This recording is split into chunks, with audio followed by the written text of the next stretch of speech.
मेरा हो मन स्वदेशी, मेरा हो तन स्वदेशी। चैनल की सभी अपडेट पाने के लिए सब्सक्राइब करें और प्रेस करें बेल आइकन। मेरा होवे कफन स्वदेशी। मैं भारत को भारतीयता की मान्यता के आधार पर फिर से खड़ा करना चाहता हूं, उस काम में लगा हूं।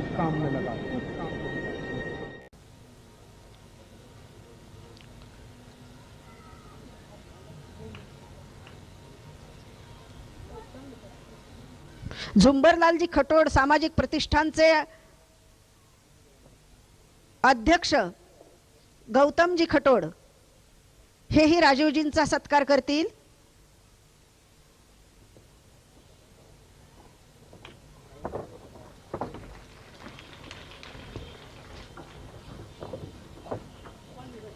तसेच संजय माननीकर उदगीर दीक्षित साहेबांचे सहकारी यांचाही या मंचावर स्वागत करण्यात येत आहे। स्वागत करतायत प्रतिष्ठानचे अध्यक्ष गौतमजी खटोड।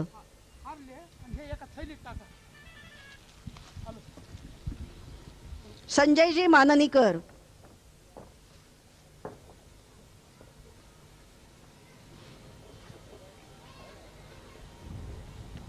टाळ्यांच्या गजरात आपण माननीकरांचं स्वागत करूया।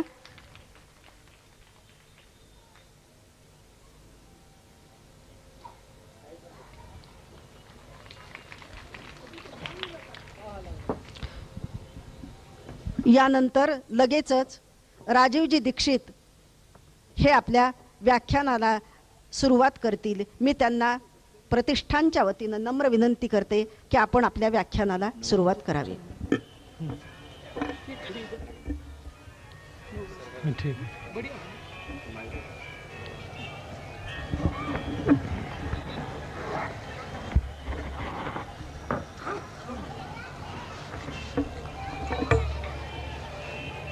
भैया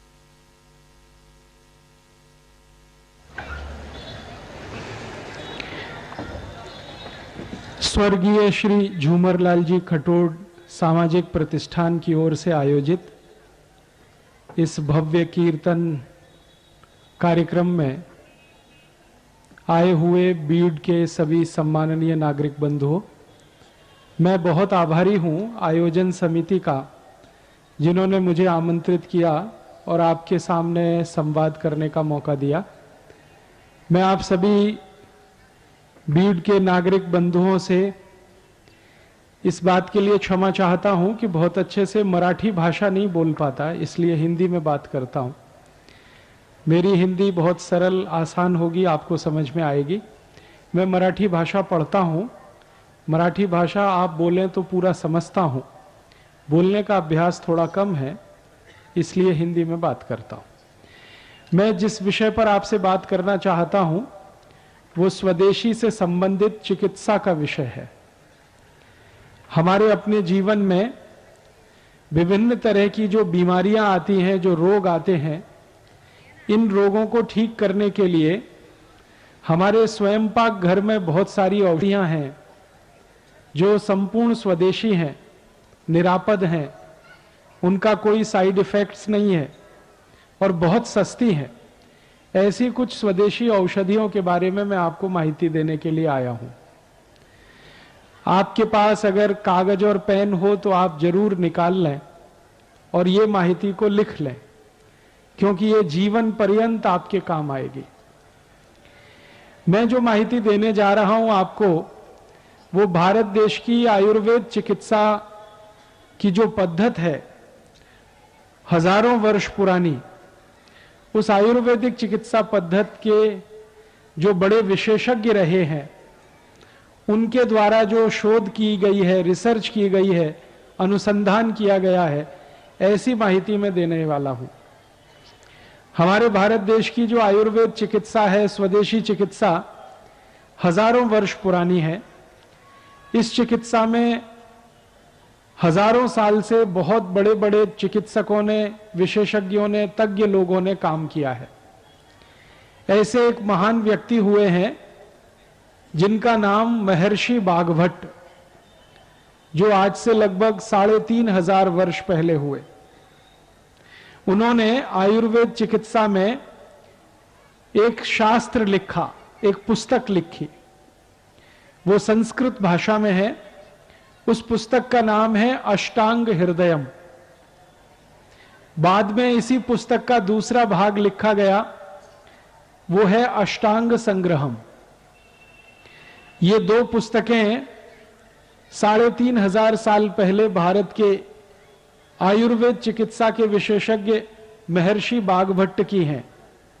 उन्होंने इन दोनों पुस्तकों में 7000 सूत्र लिखे हैं संस्कृत भाषा में, और वो सारे के सारे सूत्र इस बात के लिए हैं कि व्यक्ति को अपने जीवन में निरोगी होने के लिए, स्वस्थ होने के लिए क्या करना चाहिए, और व्यक्ति को अपने जीवन में स्वस्थ होने के लिए, निरोगी होने के लिए क्या नहीं करना चाहिए। हम क्या करें स्वस्थ रहने के लिए, निरोगी होने के लिए, और क्या ना करें अपने जीवन में। यही दो माहिती के आधार पर मैं आपसे बात करूंगा। इन दोनों पुस्तकों में 7000 सूत्र हैं। मैं उसमें से आपको मात्र 10 सूत्र बताऊंगा, क्योंकि 7000 सूत्रों को बताने के लिए 20 से 25 दिवस का समय लगता है, और मेरे पास 1 घंटे 20 मिनट का समय है। इसमें मैं लगभग 10 सूत्र आपको बताऊंगा, और ये सारे के सारे सूत्र जिनको मैं आपसे बताने जा रहा हूं, मैंने स्वयं अपने जीवन में उनका पालन किया है, और उसका इतना लाभ मुझे हुआ है, और मेरे बहुत सारे सहयोगियों ने उनका पिछले कई वर्षों से पालन किया है, उनको भी बहुत लाभ हुआ है। और पिछले 12-13 वर्षों में मैंने हजारों लोगों को ये सूत्र बताए हैं। भारत के गांव-गांव में जाकर 10,000 से ज्यादा मैंने सभाएं की हैं इस माहिती को फैलाने के लिए, और हिंदुस्तान के लाखों लोगों को इससे बहुत लाभ मिला है। आपको भी मिलेगा, ऐसी मेरी पूरी विश्वास है। जो सूत्र मैं कहने जा रहा हूं वो संस्कृत के हैं, मैं सीधे हिंदी में कहूंगा ताकि समय बचे। और आपसे फिर से विनती है कि अगर कागज और पेन है तो आप जरूर लिख लीजिए, डायरी आपके पास है तो जरूर लिख लीजिए, क्योंकि इनको बताने के लिए दोबारा कौन आएगा मालूम नहीं है।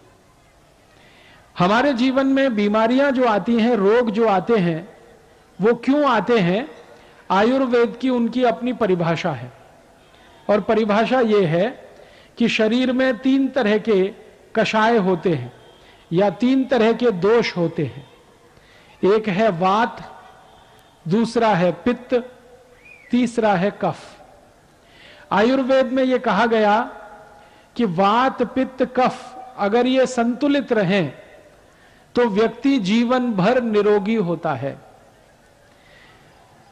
इसी के आगे कहा गया कि अगर वात, पित्त, कफ बिगड़ जाएं, असंतुलित हो जाएं, तो व्यक्ति जीवन भर रोगी रहता है। तो हमें हमारे जीवन में एक ही प्रयास करना चाहिए निरोगी होने के लिए, स्वस्थ होने के लिए, कि हम हमारे वात, पित्त, कफ तीनों को संतुलित रखें। अब वात, पित्त, कफ संतुलित कैसे रहते हैं हमारे शरीर में, इसी के लिए 10 सूत्र हैं। उसमें से सबसे पहला सूत्र है, जीवन भर आपको स्वस्थ रहना है, निरोगी रहना है, वात, पित्त, कफ को संतुलित रखना है, तो सबसे पहला सूत्र है, भोजन के बाद, खाना खाने के बाद, जेवण नंतर पानी नहीं पीना। यह पहला सूत्र है। भोजन के बाद, खाना खाने के बाद पानी नहीं पीना। जीवन पर्यंत अगर आप निरोगी रहना चाहते हैं तो उसके लिए यह सूत्र है। अब आप कहेंगे ये तो बिल्कुल उल्टी बात है, हम तो सब खाना खाने के बाद, भोजन के बाद पानी ही पीते हैं, लोटे पर लोटा पीते हैं। कई लोग तो भोजन से जास्ती पानी पीते। और आयुर्वेद का सूत्र कहता है जेवण नंतर पानी नहीं पीने का है। क्या कारण है इसका, क्यों नहीं पीने का है? आपको जो मैं समझाना चाहता हूं वो ये कि आपका ये जो पूरा शरीर है, इस शरीर का सबसे महत्वपूर्ण भाग है आपका पोट। अंग्रेजी में हम सब लोग इसे स्टमक कहते हैं। इसके दो हिस्से हैं, एक स्टमक है, दूसरा एब्डोमेन है। ये पूरा पोट आपके जिंदगी का सबसे महत्वपूर्ण अंग है, शरीर का भी सबसे महत्वपूर्ण अंग है। क्यों? आप जो कुछ भी भोजन करते हैं वो सब कुछ पोट में जाता है। फिर ये भोजन का पाचन होता है, उस पाचन में से रस बनता है, रस में से मांस, मज्जा, रक्त, वीर, मल, मूत्र, अस्थि और मेद बनता है। मल और मूत्र शरीर के काम का नहीं है, तो शरीर उसको नित्य दिन छोड़ देता है। लेकिन मांस, मज्जा, रक्त, वीर आदि आदि जो चीजें बनती हैं वो बहुत काम की हैं, शरीर उनको धारण कर लेता है। तो हम जो भी खाते हैं, जो भी जीवन है, वो हमारे शरीर की ऊर्जा का सबसे महत्वपूर्ण अंग है। आयुर्वेद ये कहता है कि आपने जो कुछ भी खाया, इसका पाचन होना, इसका हजम होना, इसका डाइजेशन होना बहुत जरूरी है। अब डाइजेशन के लिए, पाचन के लिए क्या होता है कि आप जो भी खाना खाते हैं वो पोट में एक छोटे से स्थान में इकट्ठा होता है, एकत्रित होता है। उस स्थान को कहते हैं जठर। यह जठर शब्द संस्कृत का है, मराठी में भी है, हिंदी में भी है। यह जठर कहां होता है? हमारे पोट का जो केंद्र है, जिसको नाभि कहते हैं, उसके ठीक दावे बाजू में, लेफ्ट साइड में, वहां पर यह जठर होता है। सारा भोजन इसी जठर में आता है। फिर जब भोजन वहां आ जाता है तो तुरंत उसमें अग्नि प्रदीप्त होती है, आग जलती है। और ये अग्नि ऐसी ही होती है जैसे हमारे स्वयंपाक घर में रसोई गैस जो है, एलपीजी गैस जिसको आप कहते हैं, उसमें अग्नि जलती है, वैसे ही आपके जठर में भी अग्नि जलती है। अब क्या हुआ कि आपने भोजन किया, सारा भोजन पोट में, जठर में इकट्ठा हुआ, अग्नि जलना शुरू हुआ, अग्नि ने भोजन का पाचन शुरू किया। उसी समय आपने गटागट पानी पी लिया। अब क्या होगा? अग्नि और पानी का मेल नहीं है, अग्नि और पानी की दोस्ती नहीं है, अग्नि और पानी की दुश्मनी है। अगर आपने खाना खाने के बाद तुरंत पानी पी लिया तो जो पोट में अग्नि जल रही थी खाने को पाचन करने के लिए, वो बुझ जाएगी, बंद हो जाएगी। और अग्नि अगर बुझ गई और बंद हो गई तो खाने के पाचन की क्रिया समाप्त हो जाएगी, रुक जाएगी। और अगर यह क्रिया रुक गई तो भोजन का रस नहीं बनेगा, और भोजन का रस नहीं बनेगा तो फिर भोजन सड़ेगा, और वो सड़ा हुआ भोजन आपके शरीर में कम से कम 103 रोग पैदा करेगा। और वो 103 रोग क्या हैं, नाम से बताता हूं। बहुत लोग ये कहते हैं हमारे पोट में जलन होती है, गैस बनती है, एसिडिटी। जान लीजिए कि जिनको भोजन पचता नहीं है, हजम नहीं होता है, उन्हीं को एसिडिटी होती है भोजन के सड़ने पर। ऐसे ही एक रोग है हाइपर एसिडिटी, एसिडिटी से भी आगे का। फिर अल्सर है, फिर पेप्टिक अल्सर है, और इसी क्रम में आगे आगे बढ़ते जाएं तो आखिरी रोग है वो कैंसर है। कैंसर के बाद कुछ नहीं होता, क्योंकि उसके बाद मृत्यु ही होती है। अब आप जरा सोचिए, आपने भोजन किया और भोजन के तुरंत बाद पानी पी लिया और वो भोजन सड़ गया, उसके पचने की क्रिया नहीं हुई, रस नहीं बना, सड़ गया, गैस बनना शुरू हुआ, वहां से बीमारियां शुरू होंगी और कैंसर तक चली जाएंगी। फिर आप अपने जीवन के अंतिम दिन में अफसोस करेंगे कि आपने कोई बड़ी भारी भूल की। और वो भूल क्या है? भोजन के बाद आपने तुरंत पानी पिया, वही भूल है। इसलिए आप आज से अपने जीवन में इस नियम का वो संकल्प के रूप में ले लीजिए, खाना खाने के बाद पानी नहीं पीना, क्योंकि अग्नि जल रही है, वो खाने को पचाने के लिए बहुत जरूरी है। अब आप ये पूछ सकते हैं मुझसे कि अच्छा ठीक है, बात समझ में आ गई, खाना खाने के बाद पानी नहीं पीना। फिर आप पूछेंगे कभी पीना, कितनी देर बाद पीना? तो उसका उत्तर यह है कि आपके पोट में खाने के पचने की जो क्रिया है उसके 3 चरण होते हैं। पहला चरण, पहला स्टेज है, जो कुछ भी आपने खाया, सॉलिड और लिक्विड, ठोस और द्रव, ये एक दूसरे में मिलता है। यह क्रिया लगभग 1 से 1.5 घंटे तक चलती है। फिर उसके बाद क्या होता है? जो कुछ एक दूसरे में मिल गया वो खिचड़ी जैसा बन जाता है और उसमें से रस बनना शुरू होता है। जब किसी चीज में रस बनना शुरू होता है तभी पानी की जरूरत पड़ती है। माने खाना खाने के 1 से 1.5 घंटे के बाद पानी पिए। 1 तास नंतर पानी पीने का है। आप बोलेंगे बात तो समझ में आ गई, 1 तास नंतर पानी पीने का है, तो 1 तास तक और कुछ पी सकते हैं क्या? पानी तो 1 तास नंतर पीने का, ठीक है, समझ में आया। और कुछ पी सकते हैं क्या? तो आयुर्वेद में माहिती दी गई है कि जेवण नंतर तत्काल अगर पीना चाहते हैं तो ताक पिए, तुरंत। भोजन के तुरंत बाद अगर पीना चाहते हैं तो ताक पिए। भोजन के तुरंत बाद अगर पीना चाहते हैं तो दूध पिए। भोजन के तुरंत बाद अगर पीना चाहते हैं तो जूस पिए, फलों के रस पिए।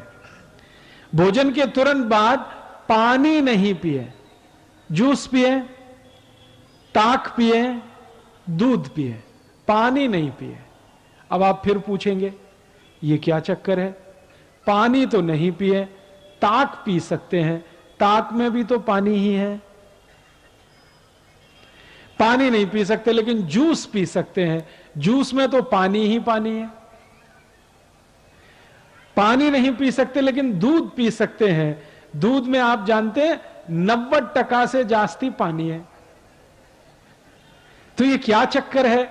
आयुर्वेद का एक ज्ञान कहता है जीवन नंतर पानी नहीं पीने का, और आयुर्वेद का ही ज्ञान कहता है जीवन नंतर ताक पीने की, दूध पीने का, जूस पीने का, पानी नहीं पीने का। जबकि जूस में भी पानी है, ताक में भी पानी है, दूध में तो पानी ही पानी है। ये कुछ चक्कर है, ये जरा समझना है ये चक्कर क्या है। मैं आपको जो जानकारी देना चाहता हूं वो ये कि ये जो पानी होता है ना, ये अगर अकेला है, किसी चीज में मिलाया नहीं है इसको, तो ये पानी के अपने गुण उसमें धारण किए हुए रहता है। पानी के कुछ गुण हैं, जैसे पानी रंगहीन है, पानी गंधहीन है, पानी स्वादहीन है, पानी शीतल है, पानी शामक है। ऐसे पानी के बहुत सारे गुण हैं। लेकिन ये सारे गुण पानी के तभी तक रहते हैं जब तक पानी अकेला होता है।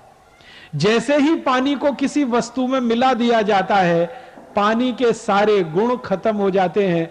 जिस वस्तु में पानी मिल गया उसी के सारे गुण उसमें आ जाते हैं। आपने हिंदी फिल्म का एक गाना सुना, पानी रे पानी तेरा रंग कैसा? फिर उसी गाने में कहा गया जिसमें मिलाओ उस जैसा। माने पानी का गुण है कि जिसमें मिला दिया वैसे ही हो जाएगा। अब ताक में पानी है तो वो पानी नहीं है, वो दही है, क्योंकि ताक बनाई है दही में पानी मिलाकर, तो दही के सारे गुण पानी में आ जाएंगे। इसी तरह से दूध है, दूध में पानी मिला दिया है तो सारे गुण पानी में दूध के आ जाएंगे। इसी तरह जूस में अगर पानी मिल गया है तो फल के सारे गुण पानी में आ जाएंगे। इसलिए जूस पीने का, ताक पीने का दूध पीने का नियम बताया गया, पानी नहीं पीना है। बात समझ में आ गई? आप कर सकते हैं, आज से ही इसको अपने जीवन में शुरू करिए। अभी इसमें एक और प्रश्न आप पूछेंगे। प्रश्न ये आएगा कि अच्छा ठीक है, जेवण नंतर तत्काल ताक पीने का, जेवण नंतर तत्काल दूध पीने का, जूस पीने का, पानी 1 तास नंतर पीने का, तो आप पूछेंगे जेवण पूर्व? नंतर तो समझ में आ गया, पूर्व? जेवण पूर्व पानी पी सकते हैं क्या? तो आयुर्वेद में उसके लिए कहा गया हां पी सकते हैं, जेवण पूर्व भरपूर पानी पी सकते हैं, लेकिन उसका समय निर्धारित है। जेवण पूर्व लगभग 48 मिनट पहले भरपेट पानी पी सकते हैं। अगर आपको 10 बजे जेवण करने का है, खाना खाने का है, 9:12 तक भरपेट पानी पी सकते हैं। 11 बजे भोजन करने का है, 10:12 तक भरपेट पानी पी सकते हैं। 48 से 50 मिनट पहले आप कितना भी पानी पी सकते हैं। आप बोलेंगे ये क्या कारण है? कारण ऐसा है कि जब आप पानी पीना शुरू करते हैं तो पानी आपके मुंह में होता हुआ, गले से उतरता हुआ, शरीर के अनेक अनेक अंगों में घूमता हुआ अंत में मूत्र पिंड में जाकर आता है। तो मुंह से पानी पीना शुरू करें और उसको मूत्र पिंड तक पहुंचने में, जगह जगह से घूमकर आने में 48 मिनट ही लगते हैं। इसलिए कहा गया जेवण पूर्व अगर पानी पीना है तो 48 मिनट पर पिए, जेवण नंतर पीना है 1 तास कम से कम, जास्ती से जास्ती 1.5 तास। अब आप आखिरी एक प्रश्न पूछेंगे, जेवण के मध्य में पानी पिए कि नहीं पिए? तो उसका भी उत्तर है, अगर आप भोजन कर रहे हैं और भोजन करने में 2 अन्न खा रहे हैं, 2 अन्न खा रहे हैं से मतलब ज्वारी की भाखरी खा रहे हैं और भात खा रहे हैं, ये 2 अन्न हैं। गेहूं का रोटी खा रहे हैं, चपाती खा रहे हैं और भात खा रहे हैं, ये 2 अन्न हैं। मक्की या बाजरी की रोटी खा रहे हैं, भात खा रहे हैं, ये 2 अन्न हैं। तो आयुर्वेद में कहा गया कि 2 अन्न का भोजन अगर आप करते हैं तो 1 अन्न खाने के बाद दूसरा खाने के पहले जरूर पानी पिए, लेकिन थोड़ा सा पिए, 3-4 घूंट पिए, इससे जास्ती नहीं। अभी एक सूत्र पूरा हो गया, आपके समझ में आ गया? अगर किसी को नहीं आया हो तो हाथ उठा दे, मैं फिर समझाऊंगा, क्योंकि ये एक सूत्र अगर आपने समझ लिया, जीवन पर्यंत आपका वात, पित्त और कफ तीनों संतुलित हो जाएंगे और आपको कभी रोग ही नहीं आएगा, बीमार ही नहीं पड़ेंगे, हमेशा स्वस्थ रहेंगे। आप बोलेंगे इसका कुछ प्रमाण दो, तो मैं आपको प्रमाण देना चाहता हूं। आप मनुष्य को थोड़ी देर के लिए भूल जाइए, मनुष्य जाति को थोड़ी देर के लिए भूल जाइए, हमारे जो पशु पक्षी हैं उनको देखिए। जितने भी पशु हैं, गाय है, भैंस है, मछली है, बकरी है, जो भी पशु हैं, इनको ध्यान से देखिए। ये सब सवेरे सवेरे भोजन करते और पानी सब दोपहर को पीते हैं। जेवण करेंगे सकाड़ी और पानी दोपहरी। मेरा जन्म गांव में हुआ, मेरा परिवार शेतकरी परिवार है, मेरे घर में गाय है, बचपन से मैंने गाय को देखा है। तो गाय सवेरे जेवण करती है भरपेट, पानी दोपहर को पीती है 10 बजे 11 बजे, जेवण के साथ कभी पानी नहीं पीती। मैंने बहुत बार गाय के सामने क्या किया, वो जो खाना खाती है, भोजन करती है, उसके सामने पानी रख दिया, वो देखती भी नहीं है उस पानी को। पहले भरपेट खाना खाती है, फिर आराम से बैठ जाती है, फिर जुगाली करती है, फिर 2-3 तास नंतर पानी पीती है। इसलिए किसी गाय को डायबिटीज नहीं होती।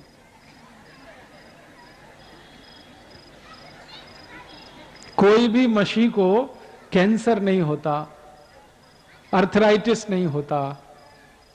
पक्षियों को भी आप देखिए, पक्षी होते हैं ना, सभी पक्षी सुबह सुबह खाना खाते हैं, दाना चुगने के लिए आते हैं और पानी दोपहर को ही पीते हैं सबके सब।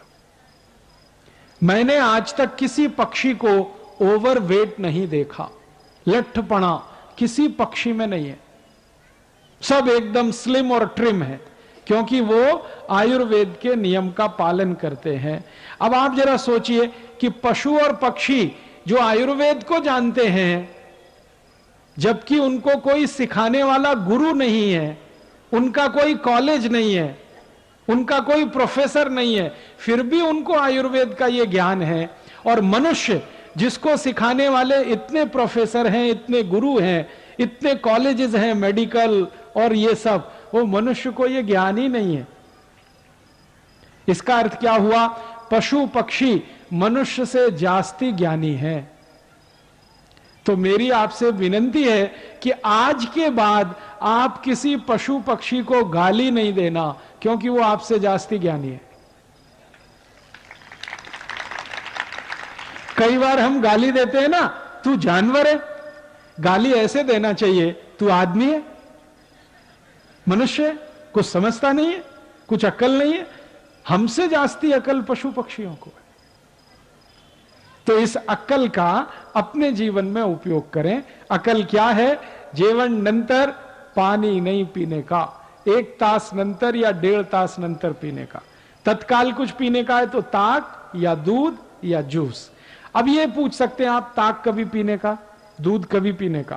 ताक हमेशा दोपहर को पीना, दूध हमेशा रात्रि को पीना, और जूस हमेशा सकाळी।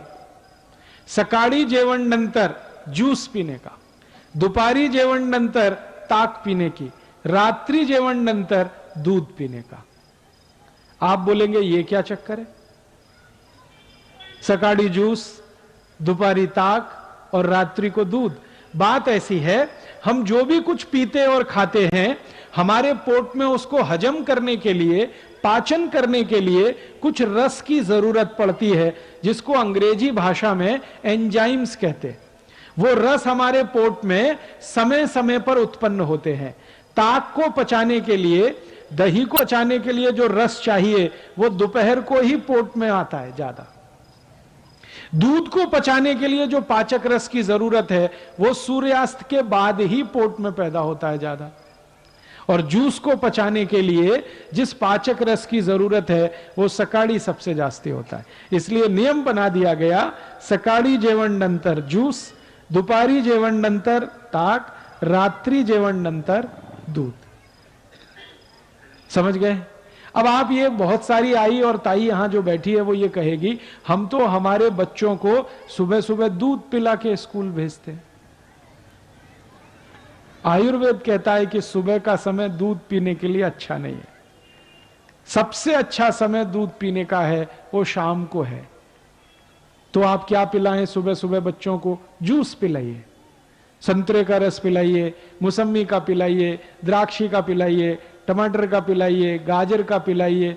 कुछ नहीं है तो नींबू की शिकंजी ही पिला दीजिए, सबसे सस्ता। और जितने दिन ऊस खाने को मिलता है, जितने दिन, 3 महीने 4 महीने, तो सकाळी ऊस का रस जरूर पीने का, नाश्ता नंतर, जेवण नंतर। आप बोलेंगे इसमें क्या है? ये जो ऊस का रस है ये अद्भुत है। इसकी सबसे बड़ी विशेषता है कि इसमें भरपूर मात्रा में कैल्शियम है। और हमारे शरीर की ये जो हड्डियां होती हैं, इनको बनाने के लिए कैल्शियम सबसे जास्ती उपयोग में आता है। और जूस जो है, ऊस का रस, उसमें सबसे जास्ती कैल्शियम। फिर दूसरे नंबर पे सबसे जास्ती फास्फोरस है। कैल्शियम और फास्फोरस अगर किसी किसी रस में है तो वो तो सबसे अद्भुत है।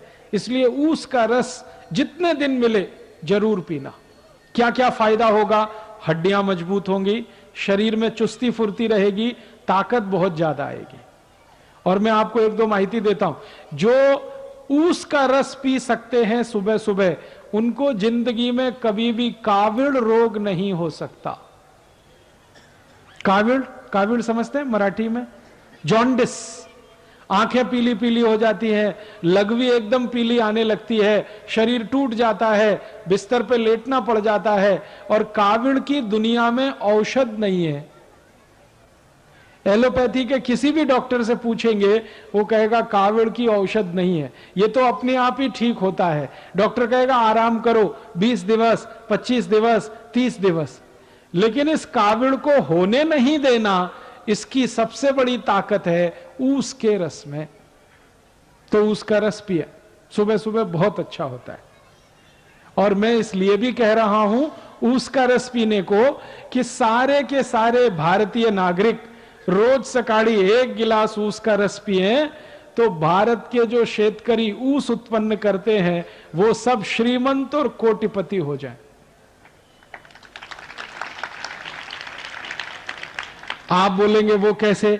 अभी क्या होता है, जो शेतकरी ऊस उत्पन्न करते हैं वो सारा ऊस साकर कारखाने में जाता है। साकर कारखाना चलाने वाला तो कोटिपति और श्रीमंत हो जाता है, शेतकरी वहीं का वहीं रोडपति रह जाता है। मैंने संपूर्ण भारत का 3 बार प्रवास किया है, उत्तर, दक्षिण, पूरब, पश्चिम। जो भी शेतकरी ऊस उत्पन्न करते हैं सब गरीब हैं, रोडपति हैं। लेकिन उनके ऊस को साखर बनाने वाले जो श्रीमंत हैं और कोटिपति हैं, कारखाने के मालिक, वो सब उद्योगपति है। ये चक्कर क्या है? चक्कर बड़ा सीधा है। ऊस का भाव बहुत कम है, साखर का भाव बहुत जास्ती है। ऊस पैदा करने वाले शेतकरी को भाव कम ही है, लेकिन साखर बनाने वाले श्रीमंत को भाव सबसे जास्ती है। तो मेरा तो यह कहना है कि ऊस में से साखर बने, एक भी शेतकरी श्रीमंत नहीं हो सकता। अगर इसी ऊस का रस बिकने लगे और सारे भारतवासी पीने लगे, तो ऊस उत्पन्न करने वाला हर एक शेतकरी श्रीमंत होता है। और एक फायदा होता है, अगर ऊस का रस पिए ना, तो नपुंसकता की बीमारी कभी नहीं आती। मैं आपको एक छोटी सी माहिती देता हूं। अगर आपके घर में ऐसे कोई पति पत्नी हैं जिनका विवाह हो गया लेकिन बच्चे उत्पन्न नहीं हो रहे, कमी किसी को भी हो सकती है, स्त्री में भी हो सकती है, पुरुष में भी हो सकती है। ऐसे किसी भी पति पत्नी को कहिए कि अगर बच्चा चाहिए तो ऊस का रस पियो। और क्या डालकर पियो? चूना डालकर पियो। चूना देखा है पान में जो लगाते हैं, वो चूना 1 ग्राम 1 गिलास ऊस के रस में मिला के 3-4 महीने से 5-6 महीने तक कोई भी पी ले, बड़े आराम से बच्चा हो जाएगा।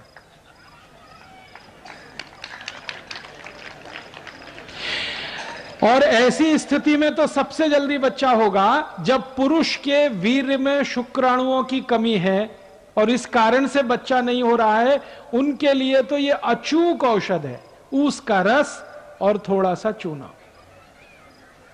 ये ऊस का रस और चूना दुनिया की सबसे अद्भुत औषध है। आप इसको पी सकते हैं। गुर्गे दुखने का अगर रोग है ना, तो भी इसको पी लीजिए, गुर्गा दुखना कम कर देगा। कांधा दुखता है, कमर दुखती है, संधिवात हो गया है, ऊस के रस में चूना मिला के पीजिए, बहुत अद्भुत परिणाम। बार बार काविड़ होता है, ऊस के रस में चूना मिला के पीजिए, और अच्छे परिणाम। नपुंसकता है, शारीरिक कमजोरी है, उसमें भी यह काम करता है। तो मेरा कहना है आयुर्वेद का नियम, सकाळी जेवण नंतर जूस पीने का, तो ऊस का रस सबसे अच्छा। दूसरे नंबर पर संतरे का रस, मौसमी का रस, द्राक्षी का रस, टमाटर का रस, गाजर का रस। और ये जितने भी रस आप पिएंगे, सबका पैसा शेतकरी समाज को ही मिलेगा। और शेतकरी समाज को पैसा मिलेगा, शेतकरी समाज श्रीमंत होगा। मेरी आपको एक छोटी सी विनंती है, कुछ और रस आते हैं हमारे देश में बोतल में बंद, वो कभी नहीं पीना, वो सब खतरनाक है। जैसे बोतल बंद, बाटली में बंद एक रस आता है, पेप्सी कोला, एक है Coca Cola, Thums Up, Limca, Citra, Mirinda, mango Frooti, ये सब बाटली में बंद आते हैं ना, और पैकेट में भी बंद आते हैं। ये खराब है, इनको नहीं पीना, क्योंकि इनमें दम नहीं है। आप बोलेंगे क्या दम नहीं है? इनमें है क्या? मैं विज्ञान का विद्यार्थी रहा हूं, और विज्ञान के विद्यार्थियों के ऐसे 14 तरह के केमिकल मिलाए जाते हैं और ये सब जहर हैं, सभी विष हैं। ये पेप्सी और कोका कोला में तो एक केमिकल मिलाया जाता है, उसका नाम है फॉस्फोरिक एसिड। ये फॉस्फोरिक एसिड से आप जानते हैं क्या बनता है? संडास साफ करने वाला हार्पिक। आपने टीवी जाहिरात देखा? हार्पिक, वो संडास पात्र पे डालो, 2 मिनट में फ्लश करो, झकाझक सफेद कर देता है। वो कैसे कर देता है? उसमें एसिड मिलाया हुआ है जिसको तेजाब कहते हैं और उसका नाम है फॉस्फोरिक एसिड। वही एसिड पेप्सी कोका कोला में भी मिलाया जाता है। तो एक बार मैंने सोचा कि हार्पिक से अगर संडास साफ हो सकता है तो पेप्सी से भी होना चाहिए, क्योंकि दोनों में एसिड है। तो मैंने मेरे घर में करके देखा। मैंने मेरे घर में क्या किया, 1 महीने तक संडास साफ नहीं किया, खूब गंदा हो गया, एकदम पीला पीला कचरा जमा हो गया उसमें। फिर मैं पेप्सी और कोका कोला की बाटली लेके आया और संडास पात्र पे गिराया और 2 मिनट के बाद पानी से फ्लश किया। संडास पात्र झक्काझक सफेद, एकदम व्हाइट एंड व्हाइट, एकदम नीट एंड क्लीन। वो दिन से मैंने एक जाहिरात शुरू किया है, ठंडा मतलब टॉयलेट क्लीनर। ठंडा मतलब कोका कोला नहीं है, ठंडा मतलब टॉयलेट क्लीनर। अब मुझे बड़ा दुख होता है कि पढ़े लिखे श्रीमंत लोग ये टॉयलेट क्लीनर गटागट पीते रहते हैं। जास्ती एजुकेटेड जास्ती पीते रहते हैं। Engineer, doctor, chartered accountant, manager, professor सब संडास साफ करने वाला पानी पी रहे। किसी के लग्न प्रसंग में जाते हैं ना तो फोकट में मिलता है तो 2-2, 3-3 बाटली गटकते और पीने वाले घर में अकेले नहीं पीते, कोई मेहमान आ गया उसको भी पिलाते। एक तरफ कहते हैं अतिथि देवता होता है, देवताओं को इस संडास साफ करने का पानी पिलाते रहते। और कुछ अतिथि अपने घर में ऐसे आते हैं जो कहते हैं ठंडा लाओ, माने हमको संडास साफ करने का पानी पिलाओ। मेरी आपको हाथ जोड़कर विनती है, ये Pepsi, Coke, Thums Up, Limca, Citra नहीं पीना, क्योंकि इसमें एसिड है। वो एसिड पेट को जलाता है, एसिडिटी पैदा करता है। और सबसे तकलीफ की बात पता है क्या है? कि आप बाटली खरीदते हैं वो 10-12 रुपए की आती है, कारखाने में सिर्फ 70 पैसे की बनती है, वो 12 रुपए में आप खरीदते हैं। और ये पेप्सी कोका कोला की बाटली विदेशी कंपनी की है, अमेरिका की कंपनी की है, वो भारत की नहीं है। तो आप अगर 12 रुपए की बाटली खरीदें, 70 पैसा खर्चा होता है, 11 रुपए 30 पैसे मुनाफा होता है परदेशी कंपनी को। उसमें से वो 1 रुपए 1.5 रुपए टैक्स का देके फिर दुकानदार को 1-8 रुपए देके एक बाटली पर लगभग 8 से 8.5 रुपए कमा के अमेरिका ले जाते हैं। अगर एक बाटली पेप्सी कोला किसी ने पिया, 8 रुपए भारत देश का अमेरिका को दिया। 2 बाटली पिया 16 रुपए दिया, 3 बाटली पिया 24 रुपए दिया। दर वर्षी भारत में पेप्सी कोका कोला की 700 कोटी बाटली बिकती है और दर वर्षी भारत देश का 5,700 कोटी रुपए अमेरिका जाता है। 5,700 कोटी रुपए इतनी बड़ी रकम है कि अगर इससे सोना खरीद लिया जाए तो बीड़ जिले के एक गांव की सड़क सोने से बन सकती है। इतनी बड़ी रकम हम अमेरिका को देते हैं, क्या पीकर? संडास साफ करने वाला पानी, Pepsi Cola, Coca Cola, Thums Up, Limca, Citra. तो मेरी आपको विनती है, नहीं पीना ये पेप्सी कोक। मैंने मेरे जीवन में यह देखा है कि जो पढ़े लिखे एजुकेटेड है ना, वो ही पीते हैं पेप्सी कोका कोला। जो अनएजुकेटेड है, कभी पढ़ने के लिए नहीं गए, वो उसका ही रस पीते। इसका मतलब क्या है? अनएजुकेटेड है इंटेलिजेंट है और एजुकेटेड है मोस्ट इडियट है। संडास साफ करने का पानी पी रहे हैं, दूसरों को भी पिला रहे हैं, देश का पैसा विदेश में भेज रहे हैं और शेतकरी समाज को गरीब बना रहे। तो आयुर्वेद का नियम जो मैंने बता दिया उसको ध्यान रखना है। सकाळी जेवण ज्यूस पीना, दुपारी जेवण ताक पीना, रात्रि जेवण दूध पीना, जूस पीना तो सबसे अच्छा ऊस का, 2 नंबर पे संतरे मौसमी, फिर उसके बाद गाजर टमाटर, फिर जो भी फल मिले उसका। अभी दूसरा नियम, आयुर्वेद का दूसरा नियम, अष्टांग हृदयम का दूसरा नियम, पानी कैसे पीना। पहला नियम हो गया जेवण नंतर 1 तास के बाद पानी पीना। जेवण पूर्व पीना है तो 48 से 50 मिनट पहले पीना। जेवण मध्य पीना है तो 2 अन्न का भोजन अगर कर रहे हैं तो 1 अन्न खाने के बाद दूसरा खाने के पहले थोड़ा सा पीना। जेवण नंतर तत्काल कुछ पीना है तो दोपहरी ताक पीना है, सकाळी जूस पीना है, रात्रि को दूध पीना। अब दूसरा नियम मैं बताने जा रहा हूं वो ये कि पानी कैसे पीना। तो आयुर्वेद में कहा गया है पानी को घूट घूट भर के पीना, सिप सिप करके पीना। जैसे चाय पीते हैं ऐसे पानी पीना, जैसे कॉफी पीते हैं ऐसे पानी पीना। 1 घूट लिया, फिर दूसरा लिया, फिर तीसरा लिया, ऐसे करके पीना। आप बोलेंगे क्यों? कारण बताओ। कारण उसका यह है कि हमारा जो मुंह है इसमें सतत एक पदार्थ बनता है जिसको लार कहते हैं। अंग्रेजी में हम उसे स्लाइवा कहते हैं, सेलिवा कहते हैं, मराठी और हिंदी में लार कहते हैं। ये जो लार पदार्थ है ये आपके शरीर का बहुत महत्वपूर्ण पदार्थ है। क्या करता है ये पदार्थ पोट में अंदर जाता है तभी भोजन का पाचन शुरू होता है। इसका अंदर जाना बहुत जरूरी है और ये अंदर जाने के लिए सबसे आसान है, पानी के साथ ये जाएगा। और ये लार जो है ना सतत बनता है, हर सेकंड बनता है। आप सो जाते हैं फिर भी ये बनता रहता है। तो आप अगर पानी घूट घूट पिएंगे, थोड़ा थोड़ा करके पिएंगे तो बार बार लार पानी के साथ मिलके अंदर जाएगा। और ये लार जो है क्षारपण होता है, क्षारीय होता है, एल्कलाइन होता है। और हमारे पोट में जो है ना अम्ल बनता है, एसिड बनता है। तो आयुर्वेद शास्त्र कहता है कि पोट में एसिड बनता है, मुंह में क्षार बनता है। क्षार और अम्ल को मिलाते रहो तो दोनों एक दूसरे को निष्प्रभावी करते हैं, न्यूट्रल करते हैं। और जिनके पोट में क्षार और अम्ल दोनों मिले, लार और अम्ल मिले, वो जिंदगी में बीमार पड़ ही नहीं सकते। तो बार बार लार पोट में जाए इसके लिए पानी घूट घूट पीना। पानी पीने का तो सबसे अच्छा तरीका है थोड़ा पानी लेना, मुंह में भरना, ऐसे ऐसे करके फिर पीना, सब लार मिलके अंदर जाए, बहुत फायदा होगा।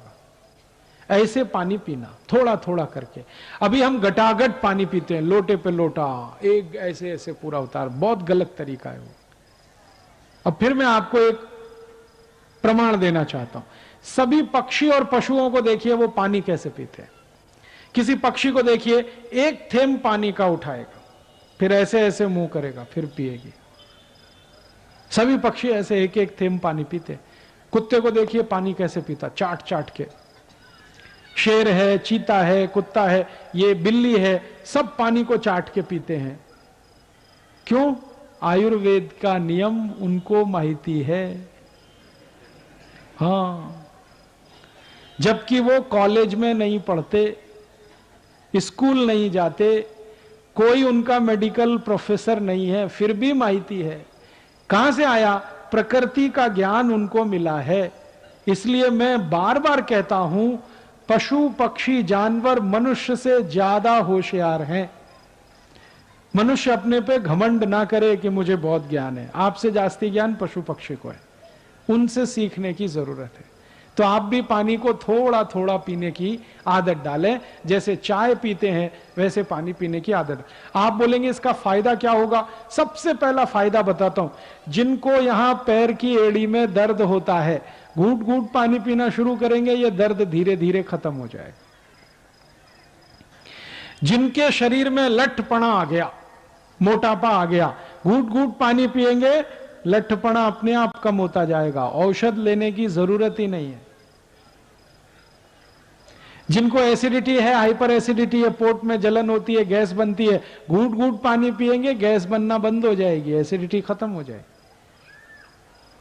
बहुत लाभ है इसके। आप इसको आज से ही शुरू कर देना। पानी घूट घूट पीना, ये 2 नियम हो गए। अभी तीसरा नियम है सकाळी झोप नंतर तत्काल पानी पीना। सुबह सुबह जब आप सोकर उठते हैं ना, सबसे पहले पानी पीना। मुंह नहीं धोना, दांत साफ नहीं करना, पहले पानी पीना। आप बोलेंगे क्यों? रात्रि को आप सो गए, मुंह में जितनी लार बनी, उठते ही पानी पी लेंगे तो सब अंदर जाएगी। और सुबह सुबह की ये जो लार होती है ना, ये बहुत कीमती है। इसकी कीमत पता है कितनी है? 5 मिलीग्राम सुबह के मुंह की लार 16,000 रुपए में बिकती है। 5 मिलीग्राम। ये जो लार है ना, इसका आजकल शैशे बिकता है। शैशे समझते हैं? वो शैंपू का जैसे होता है, छोटा सा पैकेट। 5 मिलीग्राम लार का शैशे 16,000 रुपए का है। इतनी कीमत है। अब आप क्या करते हैं? इस कीमती लार को सुबह उठते ही थूकते हैं। ब्रश घिस घिस के, पेस्ट कर करके थूकते हैं। इतनी कीमती चीज 16,000 रुपए की जो 5 ग्राम आती है, उसको फोकट में थूक रहे हैं अपने वॉश बेसिन। ये थूकने के लिए नहीं है, ये अंदर ले जाने के लिए। और ये सुबह सुबह की लार है ना, मैंने इसके बहुत परीक्षण किए हैं। ये औषधि है, दवा है। किस किस रोग में दवा है? अगर किसी को आंखों के नीचे काला काला हो गया, जिसको डार्क सर्कल कहते हैं, सुबह मुंह की लार निकाल के आंखों के नीचे लगाना शुरू कर दो, 3-4 महीने में सब साफ हो जाएगा। अगर किसी को कील मुहासे बहुत निकलते हैं, सुबह की लार लगा के मालिश करना शुरू कर दो, 2-3 महीने में कील मुहासे ठीक हो जाते हैं। किसी के आंखों में चश्मा लगा हुआ है, सुबह के मुंह की लार आंखों में काजल की तरह से लगाना शुरू कर दो, चश्मा उतर जाता है। अगर शरीर में कहीं चोट लग गई है और वो ठीक नहीं हो रही है, सुबह की लार उस चोट पे लगा लो, चोट ठीक हो जाती है। आपने देखा जानवरों को, उनको जब चोट लगती है वो क्या करते हैं? जीभ से चाटते हैं, है ना, और अपनी चोट ठीक कर लेते हैं। आप भी यही कर सकते हैं। अब ये लार में नुकसान कब होता है, हानि कब होती है? जब सुबह ही सुबह उठकर आप पेस्ट घिसते हैं, ब्रश करते हैं, तो उसके साथ सब थूकना पड़ता है, तो सत्यानाश तो आप अपना खुद कर रहे हैं। इतनी कीमती चीज को थूक रहे हैं पेस्ट के चक्कर में। तो ये पेस्ट करना बंद कर दो, तो लार थूकने की जरूरत नहीं पड़े। आप बोलेंगे क्या करें फिर? कड़ू लिंबाची काढ़ी करो। उसका क्या फायदा है? लिंबाची काढ़ी जैसे ही आप मुंह में लगाएंगे, लार जबरदस्त उत्पन्न होती है। करके देखो, मैं करता हूं। जैसे ही काढ़ी चबाना शुरू करेंगे, जास्ती लार बनेगी। वो पीने की है, थूकने की नहीं है। तो आप बोलेंगे उसका लाभ क्या है? लिंबाची काढ़ी घिसते हुए जो लार पी लेंगे, जिंदगी में डायबिटीज उनको नहीं हो सकती, शक्कर का रोग नहीं हो सकता, शुगर की बीमारी नहीं हो सकती, घुटनों का दर्द, कमर का दर्द, कंधे का दर्द नहीं हो सकता। आजकल एक बहुत खतरनाक रोग आया, चिकनगुनिया, सुना है आपने? हाँ, ये कभी नहीं होगा जीवन में अगर कड़ू लीम की काढ़ी घिसते हुए लार पिए। आपको एक माहिती है, अपना नया वर्ष आता है गुड़ी पड़वा, है ना? तो गुड़ी पड़वा के दिन हम प्रसाद बनाते हैं।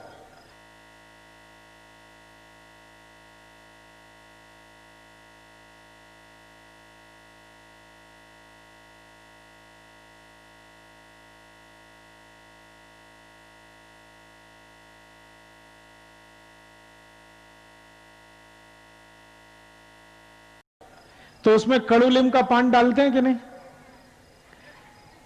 मैंने एक बार आयुर्वेद के एक बड़े पंडित को पूछा कि हम गुड़ी पड़वा के दिन, नए वर्ष का पहले दिन, कड़ू लीम का पान क्यों खाते? तो उसने कहा कि ये कड़ू लीम का पान खाने से लार जास्ती बनती है। लार जास्ती बनेगी तो रेजिस्टेंस जास्ती होता है, प्रतिरोधक शक्ति। और प्रतिरोधक शक्ति जाती है तो रोग नहीं आ सकता। और गुड़ी पड़वा कब आता है? चैत्र मास में आता है ना। चैत्र मास का पहला दिन सबसे जास्ती रोग होने की संभावना है। क्यों? बात ऐसी है कि वो जो पहला दिन है वो संधि काल है। संधि काल कैसा है? गर्मी आ रही है, सर्दी जा रही है, उसका संधि काल है। संधि काल में सबसे जास्ती रोग होते और उन रोगों को लड़ने के लिए शरीर की प्रतिकारक शक्ति लगती है। उस प्रतिकारक शक्ति को लाने की ही सबसे बड़ी ताकत कड़ूलिम और लार में है। इसलिए हमारे पुराने लोगों ने एक नियम बना दिया, गुड़ी पड़वा के दिन प्रसाद खाना कड़ूलिम का। अब कड़ूलिम का प्रसाद खाते हैं, आप निरोगी हो जाते हैं, तो कड़ूलिम का दातुन क्यों नहीं कर सकते निरोगी होने के लिए? दांत भी मजबूत होंगे और पैसे भी बचेंगे। कड़ूलिम का दातन 50 पैसे का एक आता है, और मैं तो शहर में रहता हूं इसलिए, गांव में तो फोकट का ही आता है। कड़ूलिम का दातुन टैक्स फ्री है, कॉस्ट फ्री है, साइड इफेक्ट नहीं है, एक्सपायरी डेट बिल्कुल नहीं है, गांव गांव गली गली उपलब्ध है। मैंने एक दिन हिसाब निकाला, सब भारतवासी टूथपेस्ट घिसना बंद करें, कड़ूलिम का दातुन करें, तो टूथपेस्ट का जितना बिक्री है वो खत्म हो जाएगा और उतना ही बिक्री कड़ूलिम के दातुन का बढ़ जाएगा। इस बिक्री में 50 लाख बेरोजगार नागरिक गांव गांव में रोजगार पा सकते हैं कड़ूलिम का दातुन बेचकर। आप कभी मुंबई जाते हैं? मुंबई के सभी रेलवे स्टेशन पे दातुन मिलता है कि नहीं? 50 पैसे का एक, 1 रुपए का 2, 1 रुपए का 3। 5000 गरीब लोग मुंबई में रोजगार पाते हैं कड़ूलिम का दातुन बेचकर। और मुंबई जैसे भारत में 680 शहर हैं, सभी शहर में सब लोग कड़ूलिम का दातुन करें तो लाखों लोगों को रोजगार मिलता है। खर्चा भी कम होता है। खर्चा कम कैसे होता है? टूथपेस्ट हम खरीदते हैं, कॉलगेट, क्लोजअप, पेप्सोडेंट, सिबाका, फॉरेंस, 100 ग्राम आता है लगभग 30 रुपए का, तो 1 किलो हो गया 300 रुपए का। अब 300 रुपए का 1 किलो हम पेस्ट खरीदते हैं और 150 रुपए का 1 किलो गाय का तूप आता है। 150 रुपए किलो तूप है, 300 रुपए किलो टूथपेस्ट है। तूप को भाखरी पे लगा के खाते हैं, सस्ता है, और टूथपेस्ट 300 रुपए किलो का दांत में घिस के थूकते हैं, वो महंगा है। महंगी चीज थूकते हैं, सस्ती खाते हैं। क्या कहते हैं? हम बहुत इंटेलिजेंट हैं, 300 रुपए किलो की चीज को थूकते हैं, मोस्ट इडियट हैं। 300 रुपए किलो की चीज को थूकने की जरूरत है? लोग मुझे पूछते हैं फिर क्या करें? मैं कहता हूं ये टूथपेस्ट 300 रुपए किलो इतना महंगा है, इसको थूकना क्यों? यही पेस्ट को भाखरी पर लगा लगा के खा लो, तूप से तो महंगा है।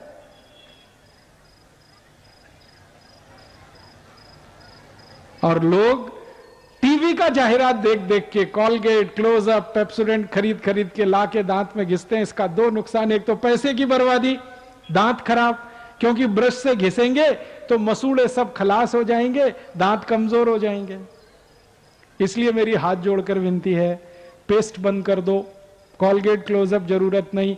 उसका और एक कारण बताता हूं, ये जो कॉलगेट, क्लोजअप टूथपेस्ट है ना, इसको आप जब घिसते हो तो इसमें झाग बनता है, फोम। मराठी में क्या कहते हैं? फेस, फीण कहते हैं, फेस बहुत बनता है। आपको माहिती है? बहुत लोगों को मैं पूछता हूं आप कॉलगेट क्यों करते हैं, तो कहते हैं इसमें फेस बहुत बनता है। तो मैं कहता हूं सबसे ज्यादा फेस तो शैम्पू में बनता है, उससे भी जास्ती फेस शेविंग क्रीम में बनता है। तो शेविंग क्रीम क्यों नहीं कर लेते फिर आप? शैम्पू क्यों नहीं घिस लेते अपने दांत में? फेस के लिए ही अगर पेस्ट कर रहे हैं तो। आपको जो मैं माहिती देना चाहता हूं, ये जो फेस बनता है टूथपेस्ट में, ये फेस बनाने के लिए एक केमिकल लगता है, उस केमिकल का नाम है सोडियम लॉरेल सल्फेट। और ये दुनिया का सबसे खतरनाक केमिकल है, कैंसर करने वाला केमिकल है। विज्ञान की माहिती मैं आपको दे रहा हूं, 0.5 मिलीग्राम सोडियम लॉरेल सल्फेट आपके शरीर में डाल दिया जाए तो आप कैंसर से मर जाएंगे, इतना खतरनाक है। और वो टूथपेस्ट में सबसे जास्ती मिलाया जाता है। और वो आप अंदर घिस रहे हैं, वो जीभ की लार के साथ मिलके अंदर जाता है, बहुत तकलीफ है, कैंसर हो जाएगा, मत करिए टूथपेस्ट। अमेरिका और यूरोप के देशों में तो टूथपेस्ट जो बिकता है ना बाजार में, उसके डब्बे पर चेतावनी लिखी रहती है अंग्रेजी भाषा में, वार्निंग। आपने देखा भारत में सिगरेट के पैकेट पर एक माहिती लिखा होता है, cigarette smoking is injurious to health. America में कॉलगेट टूथपेस्ट पर यही लिखा रहता है, Colgate is injurious to health. और उसमें 3 बात लिखते हैं।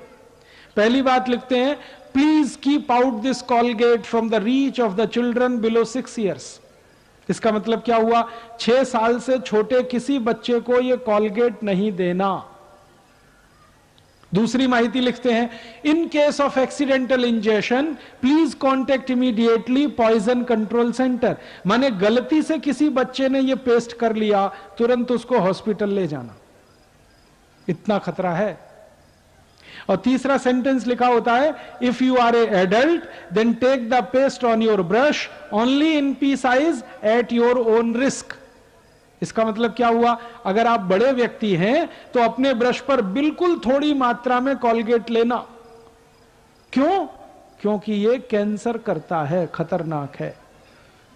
अब भारत में क्या होता है, टीवी जाहिरात आता है तो कहते हैं ब्रश भर के लेना,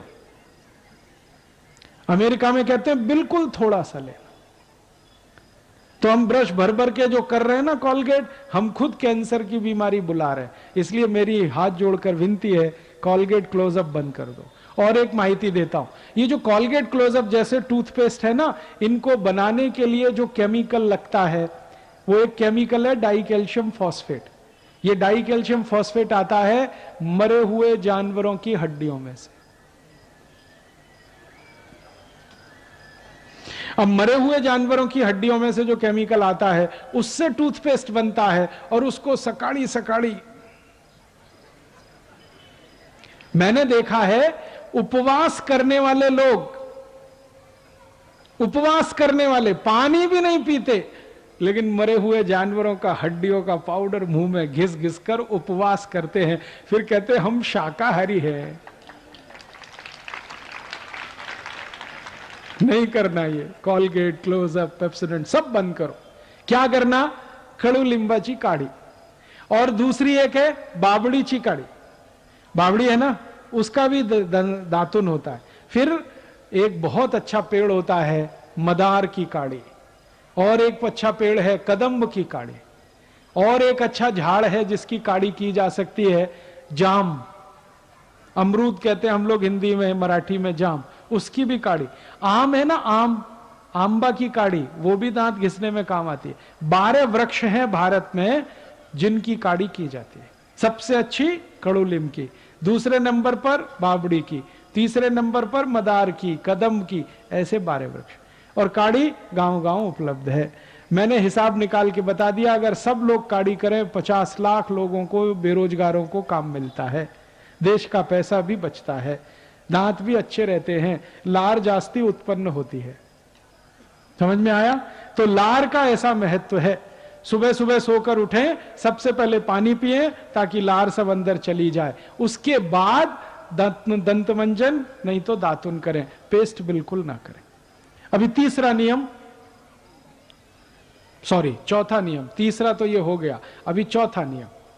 चौथा नियम है, जिंदगी में कभी भी ठंडा पानी नहीं पीना। ठंडा पानी, कोल्ड वाटर, आइस वाटर कभी नहीं पीना। फ्रिज का रखा हुआ पानी, बर्फ डाला हुआ पानी कभी नहीं पीना। क्यों? ये जो ठंडा पानी है, गार पानी है, ये बहुत तकलीफ देता है। कैसे? आपका पोट तो गर्म है और पानी तो ठंड है, गार है। अब ठंड पानी गर्म पोट में डालेंगे तो झगड़ा होगा। क्या? या तो पानी पोट को ठंडा करेगा या पोट पानी को गर्म करेगा। अगर मान लीजिए पानी ने पोट को ठंडा कर दिया तो पोट के ठंडा होते ही हृदय ठंडा होता है, हृदय के ठंडा होने के बाद मस्तिष्क ठंडा होता है, मस्तिष्क के ठंडा होने के बाद पूरा शरीर ठंडा होता है, और शरीर के ठंडे होने के बाद राम नाम सत्य होता है। आपको मालूम है? और राम नाम सत्य जब होगा तो घर के बाहर आपको फेंक देते हैं, रखते नहीं। जो घर आपने बनाया लाखों रुपए कर्जा लेके, उस घर में आपका शरीर ठंडा होते ही रखते नहीं, बाहर लेके जाओ, बाहर लेके जाओ, जल्दी करो। कितनी बेइज्जती है ठंडे शरीर। जिस शरीर को गर्म रहने पर लपट लपट के रोते हैं, ठंडा होते ही छोड़ देते हैं उसको। तो क्यों करना चाहते हैं अपने शरीर को ठंडा गार पानी पी के? नहीं पीना। अब एक विज्ञान की माहिती मैं आपको देना चाहता हूं। जब बहुत गार पानी आप पिएंगे, ठंड पानी पिएंगे, तो क्या होगा? पोट पानी को गर्म करेगा। अब पोट पानी को गर्म करेगा तो पोट को गर्म करने के लिए ऊर्जा चाहिए। जैसे स्वयं पाक घर में कोई भी चीज गर्म करने के लिए एलपीजी गैस लगती है ना, वैसे पोट में पानी गर्म करने के लिए रक्त लगता है, खून। तो जब आप बहुत गार पानी पीते हैं तो सारे शरीर का रक्त पोट में आता है पानी को गर्म करने के लिए। अब रक्त की जरूरत है मस्तिष्क को, लेकिन वो आ गया पोट में। रक्त की जरूरत है हृदय को, वो आ गया पोट में। क्या करने के लिए? पानी को गर्म करने के लिए। तो मस्तिष्क को रक्त की कमी आ गई, हृदय को रक्त की कमी आ गई, तो मस्तिष्क में कभी भी पैरालिसिस हो जाएगा, ब्रेन हेमरेज हो जाएगा, हृदय घात कभी भी हो सकता है। इसलिए गार पानी नहीं पीना, ठंड पानी नहीं पीना, फ्रिज का रखा हुआ पानी, बर्फ डाला हुआ पानी गलती से भी नहीं पीना। और एक माहिती देना चाहता हूं। जब बहुत गार पानी पीते हैं, बहुत ठंड पानी पीते हैं, तो पोट में एक आंत होती है, बड़ी आंत, लार्ज इंटेस्टाइन कहते हैं हम लोग अंग्रेजी में। तो बड़ी आंत का सारा रक्त आ जाता है पोट में पानी को गर्म करने। अब बड़ी आंत ऐसे होती है, खुले हुए पाइप की तरह से। जैसे ही गार पानी पीते हैं ये बंद हो जाती है, ऐसे हो जाती है, संकुचित हो जाती है। और आपको मालूम है, बड़ी आंत में से ही हमारा सारा गंदगी, मल, संडास निकलता है। अगर ये बंद हो गई, संकुचित हो गई, तो मल नहीं निकलेगा, संडास नहीं निकलेगा, तो मलबद्धता, कोष्ठबद्धता की समस्या शुरू होगी। जिंदगी आपकी नरक हो जाएगी।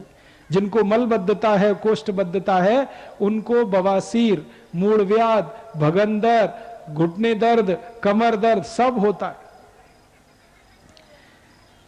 इसलिए पोट साफ रहना जरूरी है, संडास नियमित रूप से होना जरूरी है। वो तभी होगा जब बड़ी आंत खुली रहे। अगर ये बंद हो गई तो नहीं होगा। तो गार पानी पी के इसको बंद मत करिए, नहीं तो त्रास होगा।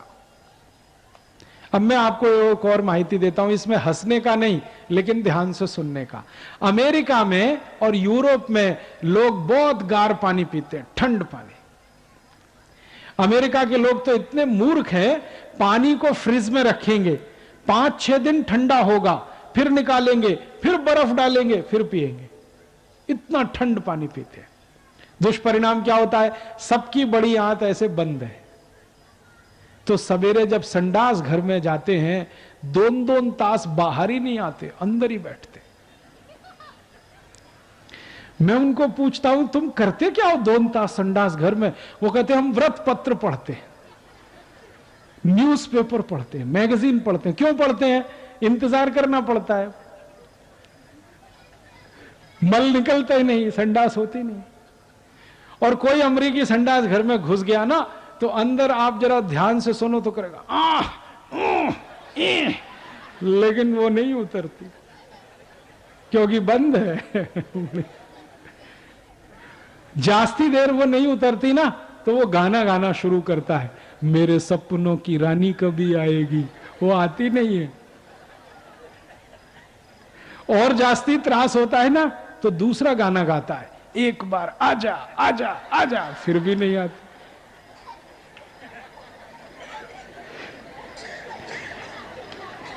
एक बार एक अमरीकी व्यक्ति को मैंने ये पूछा कि आपके संडास घर में कमोड सीट क्यों लगाते हैं? कमोड सीट समझते हैं, वेस्टर्न स्टाइल का, वो क्यों लगाते हैं? भारतीय पद्धत का संडास क्यों नहीं बनाते? उसने उत्तर दिया, भारतीय पद्धत के संडास पे 5 मिनट बैठ सकते हैं, हमको 2 तास बैठना पड़ता है, इसलिए हम कुर्सी जैसा संडास पात्र बनाते हैं, बैठ जाते हैं, न्यूज़पेपर पढ़ते रहते हैं, पोट साफ होता ही नहीं है। यह समस्या कहां से आई? गार पानी से, ठंड पानी से। इसलिए आप जिंदगी में कभी भी ठंड पानी नहीं पीना, गर्मी में भी नहीं पीना। तो आप बोलेंगे फिर कौन सा पानी पीना? माटी का जो घड़ा है ना, मटका, माटी का घड़ा, उसका पानी पी सकते हैं, क्योंकि वो गार नहीं है। उसका जो तापमान है पानी का वो 34-35 डिग्री है, शरीर का तापमान 37 डिग्री है, तो वो नजदीक का है, इसलिए माटी के घड़े का पानी पी सकते हैं। ठीक है, 4 माहिती हो गई, अभी 5वीं माहिती। तो आप फिर एक काम करना, आज से फ्रिज में पानी नहीं रखना, क्योंकि पीने का नहीं तो रखने का क्यों। और इसका एक सबसे बड़ा फायदा होगा, गले का रोग नहीं आएगा। हमारे बच्चों में गले का रोग आता है ना, टॉन्सिलाइटिस, ये कभी नहीं आएगा अगर गार पानी नहीं पिएंगे। खोखला नहीं होगा, खांसी नहीं होगी, गार पानी नहीं पिएंगे तो फिर पानी पीना कैसा है? गर्मियों में मिट्टी के घड़े का पी सकते हैं, और ठंडी के दिनों में पानी को कोमट गर्म करके पीना।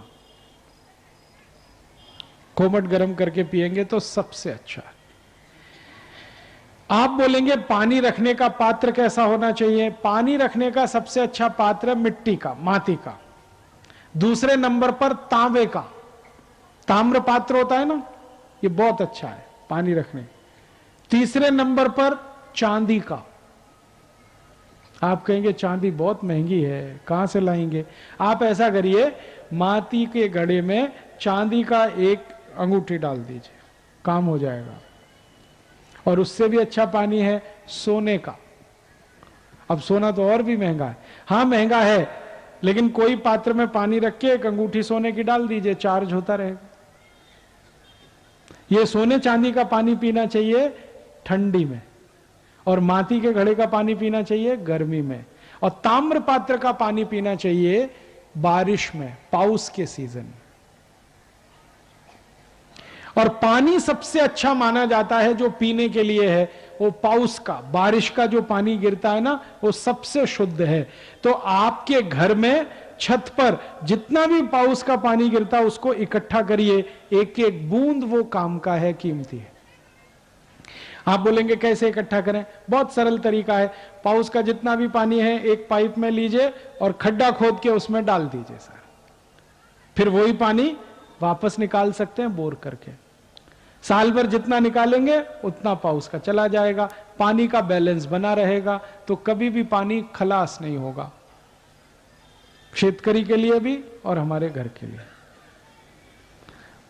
बारिश का पानी सबसे शुद्ध है। दूसरे नंबर पर सबसे शुद्ध पानी है बहती हुई नदी का। तीसरे नंबर पर सबसे शुद्ध पानी होता है कुएं का। चौथे नंबर पर सबसे शुद्ध पानी है बोर का। अब 5वें नंबर पर सबसे शुद्ध पानी है म्युनिसिपल कॉरपोरेशन का, वो 5वें नंबर पे है। दुर्भाग्य आपका है कि आप वो ही पीते हैं। क्यों? पाउस का पानी इकट्ठा नहीं करते, इसलिए पीते हैं। मैंने मेरे घर में एक टांकी बनाई है नीचे, और सारा छत का पानी उसमें जाता है, गच्ची का। एक बरस में 1 लाख लीटर पानी इकट्ठा होता है, हम पूरे बरस वो ही पीते हैं। आप भी कर सकते हैं। टांकी बनाने का खर्चा 20-25 हजार रुपए, इससे जास्ती नहीं। और जहां गाड़ी खड़ी करते हैं ना, कार वगैरह, उसी के नीचे बना दिया, ऊपर से पत्थर डाल दिया, दोनों काम में आती है वो।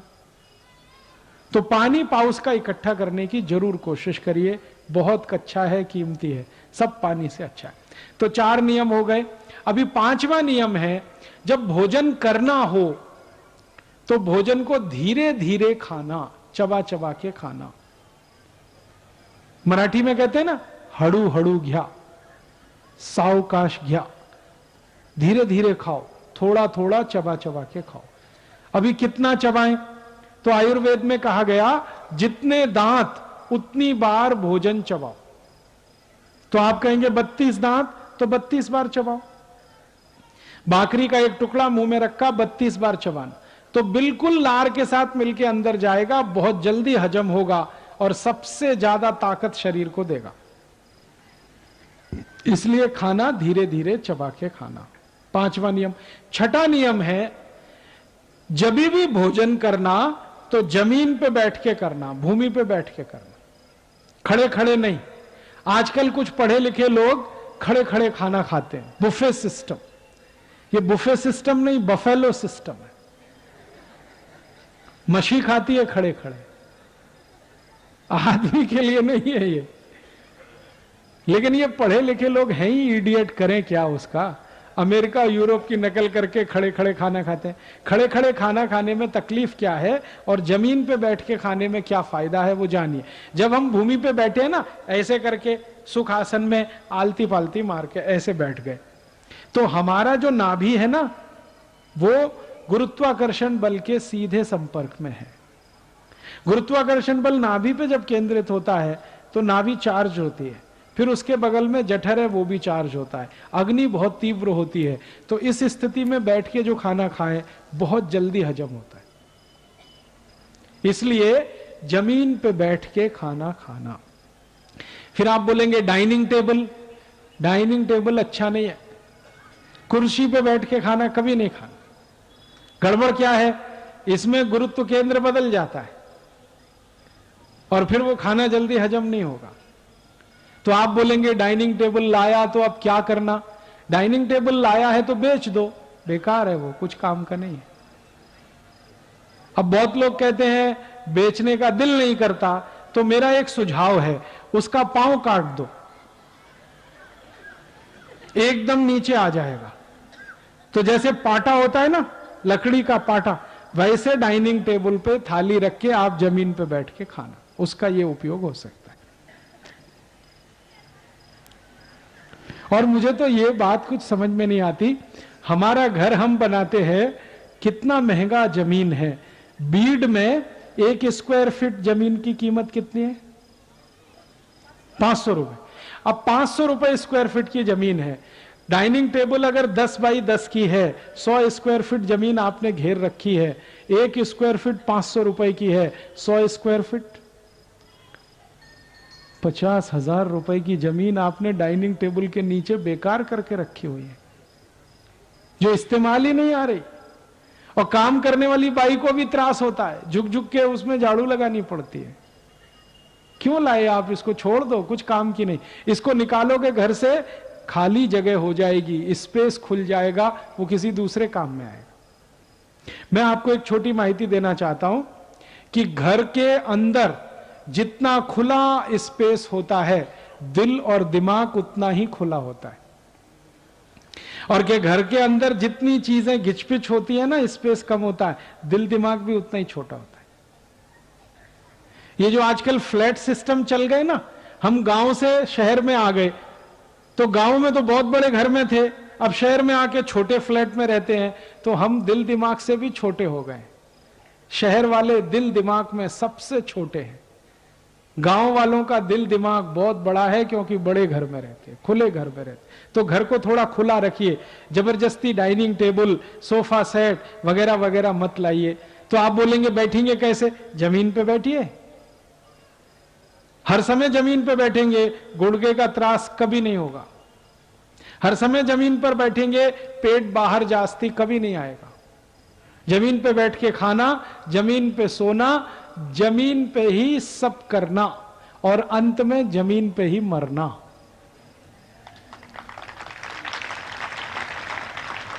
ये कुर्सी मेज का चक्कर कम करिए। आगे बढ़ते हैं, और एक आगे का नियम, 7वां नियम। 7वां नियम बहुत अच्छा है, सबके काम का है, कि जब आप जो भोजन करें, दुपारी जेवण नंतर कुछ भी काम नहीं करना, आराम करना। दुपारी जेवण नंतर काम नहीं करने का, आराम करने। कितना? कम से कम 1 तास। आप बोलेंगे जो लोग घर में रहते हैं उनके लिए तो आसान है, और जो नौकरी पे जाते हैं वो क्या करेंगे? तो नौकरी पे जाने वालों के लिए मेरी विनंती है कि दोपहरी जेवण वो सकाड़ी करें, 9 बजे जाने से पहले नौकरी पे 9 बजे खाना खाएं, 10 बजे तक विश्रांति लें, फिर ऑफिस जाएं। आप बोलेंगे ये क्यों? बात ऐसी है कि जब भी हम दोपहर को खाना खाते हैं ना, सूर्य का ताप बहुत तेज है, सूर्य के ताप से शरीर गर्म है, शरीर ज्यादा गर्म होने से ब्लड प्रेशर जास्ती है, और ब्लड प्रेशर जब जास्ती हो ना तो काम नहीं करना चाहिए, विश्रांति लेनी चाहिए, आराम करना चाहिए। इसलिए दोपहरी जेवण नंतर विश्रांति लेना, और विश्रांति लेने का सबसे अच्छा तरीका है ये जो डावा बाजू है ना, इस बाजू में सोना, इसको हम कहते हैं वाम कुक्षी। यह सबसे अच्छा तरीका। अब इसके आगे का नियम है 8वां, वो ये है कि रात्रि जेवण नंतर तुरंत नहीं सोना, काम करना। दुपारी जेवण नंतर विश्रांति करना, रात्रि जेवण नंतर काम करना, 2 तास काम करना, उसके बाद ही विश्रांति लेना। क्योंकि रात्रि को क्या है, ब्लड प्रेशर लो है, क्योंकि चंद्रमा का प्रकाश है और वो शीतल है, और लो बीपी में आराम नहीं करना चाहिए। इसलिए रात्रि जेवण नंतर 2 तास काम करके फिर विश्रांति लेना। इसके आगे का 9वां नियम है, जीवन में हमेशा सुखी रहेंगे, समृद्धशाली रहेंगे, कि आप खाना जो खाते हैं, भोजन जो करते हैं, उसमें 2 वस्तु एक साथ ऐसी नहीं खाना जो एक दूसरे के विपरीत है। जैसे दूध और दही साथ में नहीं खाना, तूप और मध साथ में नहीं खाना, कांदा और दूध साथ में नहीं खाना, फणस और दूध साथ में नहीं खाना, खट्टा फल संतरा, मौसमी, द्राक्षी दूध के साथ नहीं खाना। इसी तरह से दही में मीट डाल के कभी नहीं खाना, दही में नमक नहीं डालना, गोड़ वस्तु डालना। क्यों नहीं डालना? दही में छोटे छोटे करोड़ों की संख्या में जीव रहते, वो जीव जीवित चाहिए हमको शरीर में, लेकिन जैसे ही आप मीट डालते हैं वो सब मर जाते हैं। तो मीट क्यों डाल के दही खाएंगे? वो दही काम का नहीं है शरीर, इसलिए दही में गोड़ वस्तु डाल के खाना। ऐसे ही ताक में मीट नहीं मिलाना, ताक भी गोड़ वस्तु के साथ खाना। तो आप बोलेंगे अगर दही का उपयोग सलाद बनाने में करते हैं, कोशिम्बरी बनाने में, तो गोड़ वस्तु का, मीट नहीं। दूध भी कभी मीट के साथ नहीं लेना। मीट की, नमक की कोई वस्तु खा रहे हैं तो दूध नहीं पीना साथ में, 1 तास अंतर रखना है।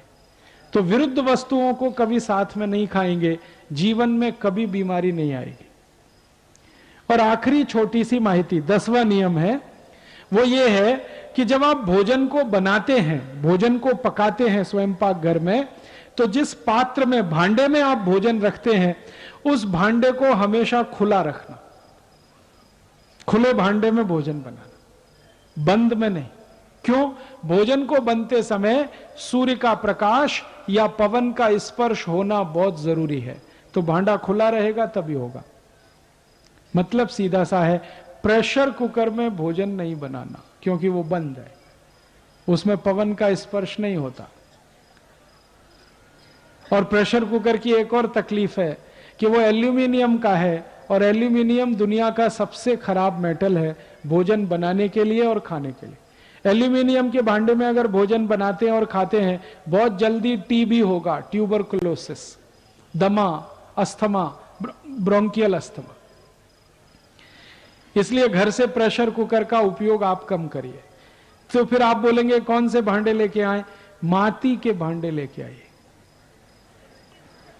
वो सबसे अच्छा है, सबसे सस्ता है, सबसे अच्छा है। माटी की हांडी आती है, उसमें आप दाल बना सकते हैं, भात पका सकते हैं, सब्जी पका सकते हैं। उसके 2 फायदे हैं, एक तो 25 रुपए की है, बहुत सस्ती। दूसरा फायदा है, माटी जो है ना, इसमें कैल्शियम बहुत है, आयरन बहुत है, इसमें फास्फोरस बहुत है, शरीर को लगने वाले जितने भी सूक्ष्म पोषक तत्व हैं वो सब माटी में है। तो माटी का बनाया हुआ हांडी वो लाएंगे तो भारत के 1,50,00,000 कुम्हारों को रोजगार भी मिल जाएगा, और आपके शरीर को सूक्ष्म पोषक तत्व मिल जाएंगे। तो आप कोशिश करिए। तो आप बोलेंगे अभी कुम्हार हैं क्या? यहां बीड में है, मैं अभी आया तो देखा सड़क के किनारे वो माटी का बेचते हैं, कोई खरीदता नहीं, क्योंकि सबके पास प्रेशर कुकर, सब फ्रिज में पानी रखते हैं, गाड़ा भी अभी नहीं बिकता उनका। तो आप थोड़ा उनसे खरीदिए, उनकी रोजगारी चलेगी, आपका शरीर अच्छा रहेगा। और माटी के बर्तन अगर नहीं ला सकते, भांडे नहीं ला सकते, तो पीतल के लाना, पीतल। और वो भी नहीं आ सकता तो कांसा, सबसे अच्छा माटी, दूसरा पीतल, फिर कांसा, फिर सबसे अंत में स्टील, लोहा, एल्यूमिनियम बिल्कुल बंद, वो बिल्कुल काम का नहीं है। तो आपको मैंने 10 नियम बता दिए, इनका आप पालन करें। 11वां और आखिरी नियम एक बताना चाहता हूं कि अगर कभी बीमारी आ जाए, नहीं आए उसके लिए तो नियम बता दिए, आ जाए तो क्या करें। तो स्वयंपाक घर में बहुत औषध है। हमारा स्वयंपाक घर औषध भंडार है। सभी स्वयंपाक घर में लगभग 108 औषध है। जीरा है, धनिया है, ओवा है, अजवाइन है, आल है, अदरक है, तुलस है, पुदीना है, कोतंबरी है, ये सब औषध है। आपको माहिती नहीं है, बस समस्या इतनी है। क्या क्या औषध हमारे स्वयंपाक घर में है। अगर किसी को गुर्दे का त्रास है, जिसको संधिवात कहते हैं, गुर्दे का त्रास, कमर का त्रास, कंधे का त्रास, हड्डियों के जोड़ों का त्रास, इसकी सबसे अच्छी औषध है मेथी दाना। मेथी दाना आप जानते हैं, छोटा छोटा पीला पीला। 1 चम्मच मेथी दाना 1 गिलास पानी में रात्रि को डाल देना। सकाड़ी अनुषा पोटी मेथी का दाना चबा के खाना और पानी भी पी जाना, तो गुर्दे का दर्द, कमर का दर्द, कंधे का दर्द सब मिट जाएगा 2 से 3 महीने में। और इसी मेथी के दाने को खा के और एक फायदा है कि अगर आपका खून गाढ़ा हो गया ना, घट, जिसको डॉक्टर की भाषा में कहते हैं कोलेस्ट्रॉल बढ़ गया, कोलेस्ट्रॉल बढ़ गया, उसकी भी सबसे अच्छी औषध यही है मेथी का दाना। खाने का तरीका एक ही है, 1 छोटा चम्मच मेथी दाना 1 गिलास पानी में रात्रि को डाल दो, सुबह उठ के दाना चबा के खा लो, पानी पी लो। और इस मेथी दाने से क्या क्या रोग ठीक होते हैं। अगर हमारी आई को और ताई को यूट्रस के कोई भी रोग होते हैं, गर्भाशय के, जैसे मासिक पाड़ी का त्रास, मासिक पाड़ी समय से नहीं आती, कभी आती है तो बहुत देर में आती है, कभी तो बहुत रक्त जाता है, कभी बिल्कुल रक्त नहीं आता, कभी बहुत पोट दर्द है, कभी बिल्कुल नहीं है, ये सारे जो मासिक पाड़ी के त्रास है ना, इसकी औषध है मेथी का दाना। और जब आई की उम्र 45-50 वर्ष होती है, मासिक पाड़ी बंद होती है, उस समय के सारे त्रास का औषध है मेथी का दाना। कोई आई को बच्चा उत्पन्न हुआ, बच्चा पैदा हुआ, और उस आई को बच्चा पैदा होते ही दूध आना चाहिए, लेकिन दूध नहीं आ रहा है, बहुत कम आ रहा है, तो उसकी सबसे अच्छी औषध है मेथी का दाना। मैं इस मेथी के दाने का उपयोग करके 60 से 70 बीमारियों का इलाज कर लेता हूं, और अपने घर में ये भरपूर है, सस्ती है, कीमत में, क्वालिटी में बहुत अच्छी है। ऐसे ही अपने घर में बहुत अच्छी एक औषध है स्वयंपाक घर में, ओवा। ओवा को तवे में गर्म करके बाटली में भर के रखना। कभी भी पोट में गैस बनती है, एसिडिटी होती है, हाइपर एसिडिटी होती है, थोड़ा ओवा लेना, काला नमक मिला के चबा के खाना, जेवण नंतर आधा चम्मच, 15-20 दिन में सब त्रास खत्म कर। और इसी ओवा को गर्म नहीं करना, गुड़ के साथ मिला के खाना। तो जिनको संडास अच्छे से नहीं होती, संडास के सारे त्रास उनको होते हैं, पोट अच्छे से साफ नहीं होता, कब्जियत रहती है, कोष्ठबद्धता, मलबद्धता, उसकी सबसे अच्छी औषध है ओवा और गुड़ मिला के खाना। ओवा और काला नमक मिला के खाएंगे तो एसिडिटी, हाइपर एसिडिटी ठीक होगा। ओवा और गुड़ मिला के खाएंगे तो मलबद्धता, कोष्ठबद्धता, कॉन्स्टिपेशन सब ठीक होगा। ओवा एक ऐसी औषध है जो 1 दिवस के बच्चे को भी दी जा सकती है, कोई साइड इफेक्ट नहीं। ऐसे ही अपने घर में एक बहुत अच्छी औषध है हड़द। गले का त्रास है, खोखला है, खांसी है, हड़द का दूध पी लो, हड़द को पानी में उबाल के पी लो। हड़द क्या क्या कर देती है, स्मरण शक्ति को बहुत तीव्र करती है हड़द, रक्त को एकदम शुद्ध करती है हड़द। हड़द नियमित रूप से दूध में कोई भी पिएगा, रंग एकदम गोरा हो जाएगा, एकदम साफ। रंग अच्छा करना है ना, गोरा हड़द से ही होता है और किसी से नहीं होता। और हड़द चोट पे लगा दो, औषध का काम है, चोट ठीक हो जाती है। हड़द कैंसर की सबसे अच्छी औषध है। कैंसर के मरीज को भी हड़द का उपयोग किया जाता है। कैसे? हड़द को गाय के मूत्र में उबालना, गाय का मूत्र लेना, गोमूत्र, उसमें हड़द डाल के उबालना, फिर ठंडा करके पिलाना। आधा चम्मच हड़द और 1 कप गोमूत्र डाल के उबाल के आप पिलाना शुरू करो। गले का कैंसर, पोट का कैंसर, आहार नली का कैंसर, बहुत लाभ होता है। ऐसे ही अपने स्वयं पाक घर में एक औषध है आल, अदरक, अद्भुत औषध है वो भी, खोखले के लिए, गले की सफाई के लिए। और आल बहुत अच्छी औषध है शराब छुड़ाने के लिए, व्यसन मुक्त होने के लिए। जो लोग शराब पीते हैं, बीड़ी पीते हैं, सिगरेट पीते हैं, मावा खाते हैं, गुटखा खाते हैं, इनको अगर सब छोड़ना है, व्यसन मुक्त होना है, सबसे अच्छी औषध आल। क्या करना? आल के छोटे छोटे टुकड़े करना, नींबू का रस मिलाना, थोड़ा नमक डाल के चूसना सुबह से शाम तक।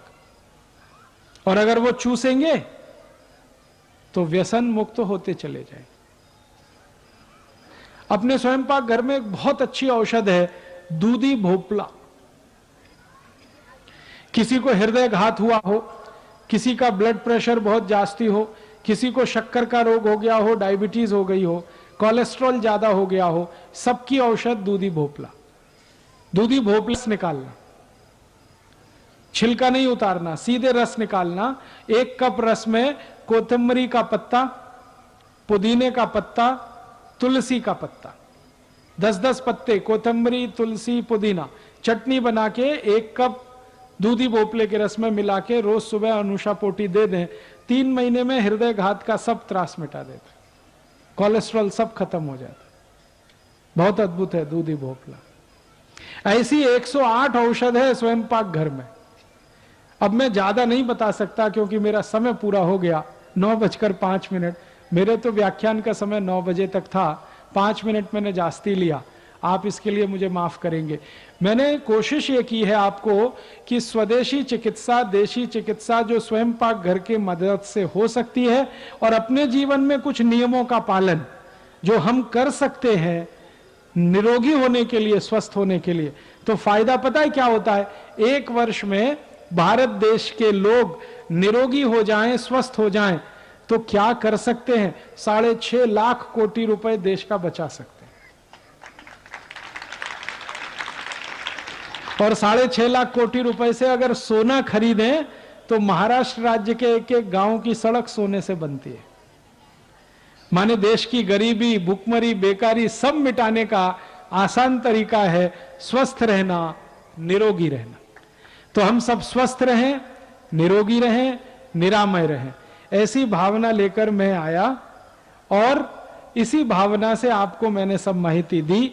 आपसे मेरी एक प्रार्थना है कि जो माहिती मैंने आपको दी वो आप दूसरों को दें, ताकि गली गली, गांव गांव ये जाए। मेरा उद्देश्य क्या है?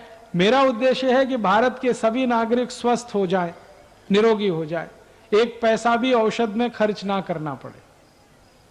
और स्वस्थ होंगे तो सुखी होंगे, और सुखी होंगे तो दूसरों को सुख देंगे, दुखी होंगे तो दूसरों को दुख ही देंगे। जो दुखी है वो दुख बांटेगा, जो सुखी है वो सुख बांटेगा। तो हम सब सुखी बने, निरोगी बने। आप जानते हैं भारतीय संस्कृति में एक सूत्र वाक्य है, सर्वे भवन्तु सुखिनः, सर्वे सन्तु निरामया, सर्वे भद्राणि पश्यन्तु, मां कश्चित् दुख भाग भवेत्। सब सुखी हों, सब निरोगी हों, सबको अच्छा स्वस्थ शरीर मिले। तो ऐसी भावना हमारे संस्कृति में है, इसी भावना से मैं आपके पास आया। अब आप ये जरूर कह सकते हैं कि ये सब जो मैंने माहिती दी याद नहीं रहेगी, तो क्योंकि आजकल हमारी स्मरण शक्ति कम हुई है, याद शक्ति कम हुई है, तो इसके लिए क्या करें? तो इसके लिए आप ऐसा कर सकते हैं कि ये सारी माहिती, इसकी मैंने कुछ छोटी छोटी पुस्तक बनाई है। उसका कुछ नाम है स्वदेशी चिकित्सा, गंभीर रोगों की घरेलू चिकित्सा, ऐसी 6-7 पुस्तकें हैं। वो पीछे गेट पर हैं। मेरा एक कार्यकर्ता है यलप्पा गौड़ा, वो वहां पर है, आप ले सकते हैं। जो माहिती मैं दे रहा था उसकी एक CD बनाई है, 14 तास की, MP3 है। वो CD में संपूर्ण माहिती है, तो सीडी ले सकते हैं, पुस्तक ले सकते हैं। किसी भी सीडी और पुस्तक पर मेरा कॉपीराइट नहीं है, सबको कॉपी करने का कंप्लीट राइट है। हाँ, अगर आपको सीडी अच्छी लगती है, आप उसकी 1000 कॉपी बनाओ, 2000 कॉपी बनाओ और सब नागरिकों को बांट दो। मैं कभी आपसे मुकदमा लड़ने नहीं आऊंगा। अगर आपको पुस्तक में माहिती अच्छी लगती है, उस पुस्तक को छाप छाप के बांट दो, मुझे कोई त्रास नहीं, क्योंकि मैंने ये ज्ञान इकट्ठा किया है सबको देने के लिए, व्यापार के लिए नहीं, देने के लिए। अगर ये ज्ञान आपके पास आएगा, आप किसी और को देंगे, वो किसी और को देगा, धीरे धीरे संपूर्ण देश निरोगी और स्वस्थ हो जाएगा। चलते चलते एक आखिरी माहिती कि जिंदगी में कभी भी आपको कोई बहुत भयंकर त्रास हो जाए और डॉक्टर आपको बोले 4-5 लाख रुपए लगेगा, ऑपरेशन करा लो, और आपके पास 4-5 लाख रुपए ना हो, उस स्थिति में आप मुझे एक फोन करना, मैं मेरा मोबाइल नंबर आपको दे देता हूं। कभी भी मैं आपकी मदद करूंगा, मुश्किल से 2, 5, 10 रुपए के खर्चे में आपकी बीमारी ठीक हो जाए, ऐसी मेरी कोशिश रहती है। मैं लोगों का इलाज करता हूं होम्योपैथी दवा से और स्वयं पाक घर की औषधियों से। मेरा यह सूत्र है, बिना खर्चा इलाज होना, कम से कम खर्चे में या शून्य खर्चे में लोगों का इलाज होना। तो आपको कभी जरूरत पड़े तो आप फोन कर सकते हैं। मेरा फोन अक्सर व्यस्त रहता है, क्योंकि आप जैसे लोगों की सेवा में मैं रहता हूं, तो एसएमएस करना ज्यादा अच्छा है। मेरा नंबर है 9422903599 9422903599। और जहां मैं रहता हूं वर्धा नगर में, वहां का मेरा घर का नंबर है 07152 260041। तो लैंडलाइन पे आप बात कर सकते हैं, मोबाइल पे। अगर मोबाइल व्यस्त है तो एसएमएस कर दीजिए, और आप चाहें तो खत लिखकर भी मुझसे माहिती ले सकते हैं। आपको कोई त्रास हो गया, औषध की माहिती नहीं है, आप एक 50 पैसे का पोस्ट कार्ड लिखिए। मेरा पता बहुत सरल है, राजीव दीक्षित, मुकाम पोस्ट सेवाग्राम, जिला वर्धा, राज्य महाराष्ट्र। राजीव दीक्षित, मुकाम पोस्ट सेवाग्राम, जिला वर्धा, राज्य महाराष्ट्र। पिन कोड है 442-102 442-102। मेरे पास एक प्रश्न आया है, तो प्रश्न ये है कि 18-20 साल की उम्र के लड़कों को ऐसा लगता है कि तबीयत अच्छी रखने के लिए गुट-गुट, जाड़, अच्छे दिखने के लिए एलोपैथी गोलियां, इंजेक्शन लेनी चाहिए, इससे तबीयत अच्छी रहती है। उनकी ये गलतफहमी है और उसके शिकार हो रहे हैं। ऐसे लड़कों को मार्गदर्शन दीजिए। जो लोग भी इंजेक्शन लेकर तबीयत अच्छा दिखाने की कोशिश कर रहे हैं ना, ये बहुत जल्दी नपुंसकता में चले जाएंगे। क्योंकि आपको मालूम है क्या औषध दी जाती है? स्टेरॉइड्स दिए जाते हैं। शरीर की सारी प्रतिरक्षा शक्ति खलास हो जाती है वो स्टेरॉइड से। इसलिए जो लड़के गोलियां खाते हैं, इंजेक्शन लेते हैं अच्छा दिखने के लिए, वो तुरंत बंद कर दें। तो आप बोलेंगे फिर क्या खाएं? सबसे अच्छी औषध बताता हूं अच्छा दिखने के लिए, तबीयत अच्छी रखने के लिए, चूना खाएं। चूना, चूना जानते हैं? पान में जो खाते हैं। रोज 1 ग्राम चूना गेहूं के दाने के बराबर ताक में मिलाकर खाना खाने के बाद पिए रोज। 2-3 महीने में इतनी अच्छी तबीयत हो जाएगी जो इंजेक्शन से भी नहीं हो सकती। हमारे पुराने जमाने के लोगों ने जीवनांतर पान खाने की जो परंपरा शुरू की ना, वो चूने के लिए। चूना खाना है तो पान पे लगा के खाते थे, और उनकी तबीयत और उनकी ताकत हमसे हमेशा ज्यादा रही है। तो बस इतना सा है, चूना खाइए, तबीयत बहुत अच्छी रहेगी। और केला खाइए, बहुत अच्छी तबीयत रहेगी। गुड़ और शेंगा खाइए, बहुत अच्छी तबीयत रहेगी। फुटाना और गुड़ खाइए, बहुत अच्छी तबीयत रहेगी। ये मत खाइए Boost, Horlicks, Protinex, Bournvita, Complan, Maltova, इसमें कुछ नहीं है। हमने जब ये सबका परीक्षण कराया ना बूस्ट हॉर्लिक्स का, तो पता चला कि वो मूंगफली की खली है, शेंगा की खली। मतलब समझते, शेंगदाना है ना, उसका तेल निकाल लिया, तेल निकालने के बाद जो बच गया वो बूस्ट है। अगर बाजार से ये खरीदो 20 रुपए किलो का मिलता, बूस्ट 200 रुपए किलो है। लूट मार मची हुई है, आपको उल्लू बना रहे। इसलिए ये बूस्ट हॉर्लिक्स वगैरह मत खाइए, मत खिलाइए। क्या खिलाएं? शेंगा और गुड़, फुटाने और गुड़, केला और दूध, केला और दही, दही में थोड़ा सा चूना, ताक में थोड़ा सा चूना, तबीयत एकदम दुरुस्त मस्त और अच्छी हो जाएगी। और इसी के साथ और अच्छी तबीयत करनी है ना, तो जेवण नंतर 1 चम्मच तिल चबा के खाइए। तिल है ना, तिल, एक तो काला तिल है, काला तिल मिलेगा तो सबसे अच्छा। जेवण नंतर 1 चम्मच काला तिल चबा चबा के खाइए, दिन में 1 ही बार खाइए, जिंदगी भर तबीयत मस्त रहेगी, आप कोई त्रास नहीं आने वाला।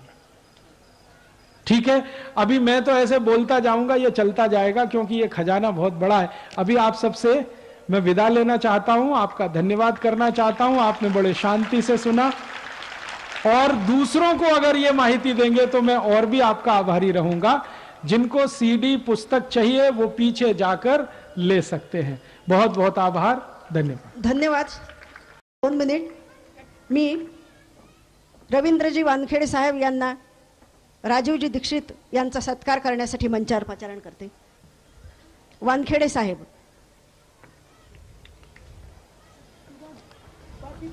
यानंतर या ठिकाणी दीक्षितजी वानखेडे साहेबांचा सत्कार करतील।